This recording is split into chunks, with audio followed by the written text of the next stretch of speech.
నా భర్త లక్ష్యం ఇంతకుముందు శక్తివంతమైనదని మీరనుకుంటే మీకేమీ తెలియదు. మీరు ఈ దేశం మొత్తం మీద ఏమి విడిపించారో మీకు తెలియదు. ఈ ప్రపంచంలో మీకేమీ తెలియదు.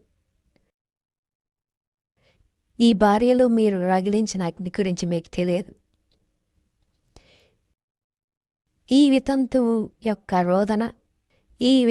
యొక్క రోదనలు ప్రపంచమంతటా ఒక యుద్ధ నినాదంలా ప్రతిధ్వనిస్తాయి.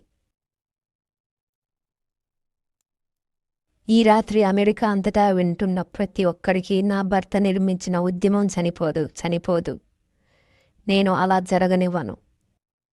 అది చనిపోదు. మనమందరం అలా జరగనివ్వం. నా భర్త పేరుని ఎవరూ ఎప్పటికీ మర్చిపోరు. మరియు నేను అది జరిగేలా చూస్తాను. అది మునుపటి కంటే బలంగా, ధైర్యంగా, బిగ్గరగా మరి గొప్పగా మారుతుంది. నా భర్త లక్ష్యం ఒక క్షణం కూడా ఆగదు.